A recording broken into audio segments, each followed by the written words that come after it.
That's good to go. Oh, these kids or something. Alright, I'll fix that later. That's ready to roll. That's ready to roll. Let's go turn that off.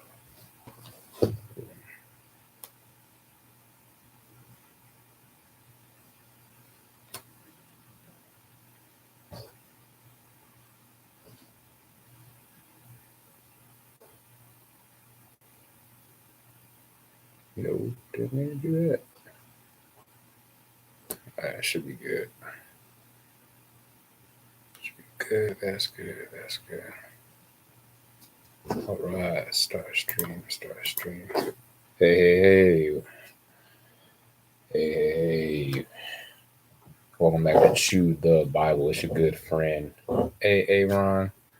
Hope everyone is having an amazing day. Boom. All right, that should be fixed. Yeah, all that should be good. All right. Whew, it's been a long weekend. Hung out with my kids. Went out to St. Louis. I saw my grandma. She seems to be doing pretty well considering she's 85 years old, 85 years young. So that's a blessing. That's a blessing. My kids are something else. My goodness. But yeah, let's get right to the word. We're in Matthew chapter 14. Matthew chapter 14, talking about the death of John the Baptist. Read down the NLT, New Living Translation.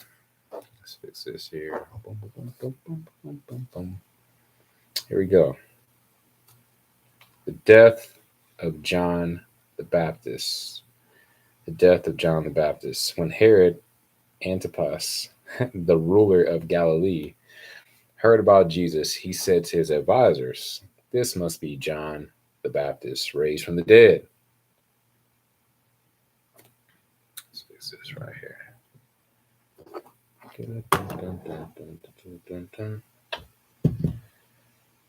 This must be John the Baptist raised from the dead. That is why he can do such miracles. For Herod had arrested and imprisoned John as a favor to his wife, Herodias, the former wife of Herod's brother Philip. John had been telling Herod, "It is against God's law for you to marry her." Herod wanted to kill John, but he was afraid of a riot because all the people believed John was a prophet. So he was mad because John called him out. And let's keep going. Verse 6. But at a birthday party for Herod, Herodias' daughter performed a dance that greatly pleased him. That's some freaky stuff. So he promised with a vow to give her anything she wanted. At her mother's urging, the girl said, I want the head of John the Baptist on a tray. It's kind of a strange request. Then the king regretted what he had said, but because of the vow he had made in front of his guests, he issued the necessary orders. It's not the first time. This reminds me of was the one king, Nebuchadnezzar? I think that's the story, yeah. One of them kings regretted after he had made the edict. This happened multiple times where the king made a edict, and the whole situation with Esther too, that king. They made these edicts and they found out that it was going to affect these people that they cared about or that were righteous, that didn't deserve to be punished, but he had to follow through with it. All right, so John was beheaded in the prison. And his head was brought on a tray and given to the girl, who took it to her mother. Later, John's disciples came for his body and buried it. Then they went and told Jesus what had happened.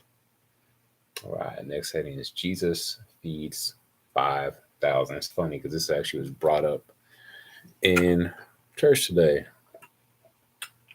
This story was made reference to. All right, the lighting on your eye media is going to be horrible. I need to fix that at some point.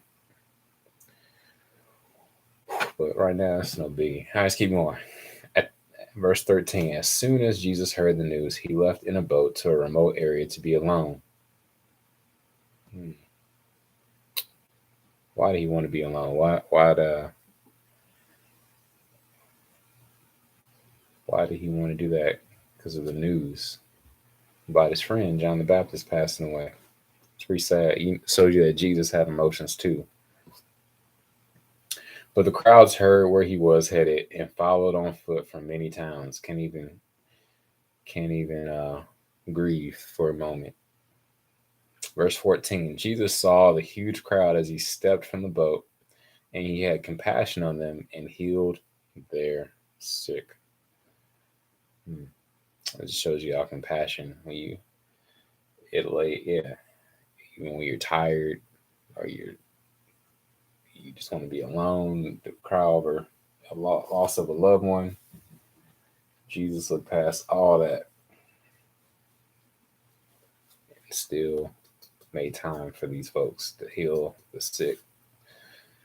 Verse 15, that evening the disciples came to him and said, this is a remote place. This is a remote place, and it's already getting late. Send the crowds away so they can go to the villages and buy food for themselves. But Jesus said, that isn't necessary. You feed them. Verse 17, but we have only 5 loaves of bread and 2 fish, they answered. Bring them here, he said. Then he told the people to sit down on the grass. Jesus took the 5 loaves and 2 fish, looked up toward heaven and blessed them, or as in church today he said, 2 fat catfish nuggets and 5 biscuits. What is that? What's a fish spot here in Kansas City? It's what is it? Jay's. That's one of them. Jay's fish. They got some pretty good fish. But what's the other spot? Something on Truce. Mad Jack's. Mad Jack's on Truce. It's a Kansas City thing. Jay's has about 3 locations. Mad Jack's is just on Truce. As far as I know, I don't think he has any other locations. Bring them here, he said. Then he told the people to sit down on the grass. Jesus took the 5 loaves and 2 fish, looked up toward heaven and blessed them. Then, breaking the loaves into pieces, he gave the bread to the disciples, who distributed it to the people. They all ate as much as they wanted, and afterward, the disciples picked up 12 baskets of leftovers. About 5,000 men were fed that day, in addition to all the women and children. Now, I read some commentary on this story, this section, a while back, and it goes pretty deep. Like the numbers, the fact that there's 12 baskets left over, that a lot of people believe that represented something like the 12 tribes of Israel. The number 5,000 is significant. Number 5 represents grace. Go read more about that. Yeah, there are some people that actually go really deep into the significance of these numbers. Whenever I always say, when you see numbers in the Bible, it's not a coincidence. All right, Jesus walks on water. Verse 22, immediately after this, Jesus insisted that his disciples get back into the boat and cross to the other side of the lake while he sent the people home. Verse 23, after sending them home, can you imagine that? Trying to send people home? Like at church, people rush out of church. Can you imagine being at church and the pastor would be like, hey, y'all got to go home now. It's time for y'all to go. Or he'd just be like, hey, y'all can stay. I'm going to go home. Anyway, Jesus had to send the people home. After sending them home, he went up into the hills by himself to pray. Night fell while he was there alone. It was another example of even Jesus needed time alone with God. Meanwhile, the disciples were in trouble far away from land, for a strong wind had risen and they were fighting heavy waves. Verse 25, about 3 o'clock in the morning, Jesus came toward them walking on the water. When the disciples saw him walking on the water, they were terrified. In their fear, they cried out, it's a ghost. But Jesus spoke to them at once. Don't be afraid, he said. Take courage. I am here. Then Peter called to him, Lord, if it's really you, tell me to come to you walking on the water. Yes, come, Jesus said. So Peter went over to the side of the boat and walked on the water toward Jesus. Out of all the people in the Bible, I feel like Peter is one of the biggest people I identify with. Just, yeah, I just love the stories of him, the way he was just, in a way, kind of like a teenager, just, yeah, not afraid to try things, kind of gullible. Stuck his foot in his mouth sometimes when he spoke out of turn or said some things he shouldn't have said. Didn't know what he was talking about. I can relate to him a lot. Um, Here we go, verse 30. But when he saw the strong wind and the waves, he was terrified and began to sink. Save me, Lord, he shouted. Yep, that'll be me. Step out on faith. You start seeing the storm, like, hey, I need you to come pick me up. Verse 31. Jesus immediately reached out and grabbed him.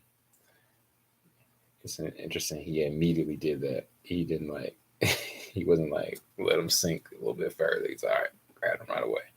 You have so little faith, Jesus said. Why did you doubt me? Like, don't you know who I am? Haven't you seen all the I just fed 5,000 people with 2 biscuits. No, yeah, 2 fish, 2 catfish nuggets, 5 biscuits. I fed 5,000 and there was leftovers. And I healed all these sick folks. People been touching the hem of my robe and getting healed. And you didn't think that you could walk on water because you were with me? What's up? What's going on, man? What else I got? What must, yeah. Like the old Tyrese meme. What more do you want from me? All right, verse 32. Clearly the disciples were from Missouri, the Show Me State. Verse 32. When they climbed back into the boat, the wind stopped. Then the disciples worshipped him. You really are the Son of God, they exclaimed. No, you think? After I just fed 5,000 folks. Verse 34. After they had crossed the lake, they landed at Gennesaret. I think I said that right. When the people recognized Jesus, the news of his arrival spread quickly throughout the whole area, and soon people were bringing all their sick to be healed. Could you imagine that? Once again, I remember Benny Hinn was like the closest thing I remember to this kind of stuff when I was a kid. Yeah, and they had Benny Hinn crusades would come through St. Louis, and they would pack the whole arena. What arena did I go see him at? I think he was at, back then it was like the TWA Dome, or maybe it was the Sabbath Center, Kiel Center, one of those stadiums. I remember seeing them at as a kid. My mom would know which ones it were. All right, verse 35. When people recognized Jesus, the news of his arrival spread quickly throughout the whole area, and soon people were bringing all their sick to be healed. Verse 36. They begged him to let the sick touch at least the fringe of his robe, and all who touched him were healed. That's a song. I can't remember who sings it. Maybe it's like he touched me, or and he made me whole. I can't remember who sings that.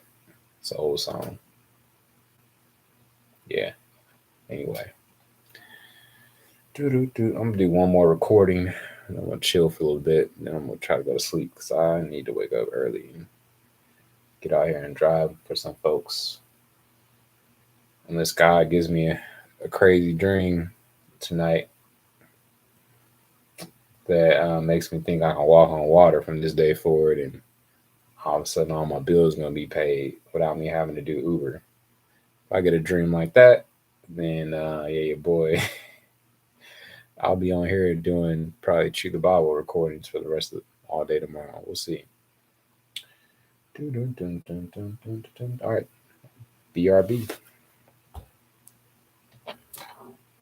Somehow we made it through 36 verses in less than 15 minutes. That's a miracle.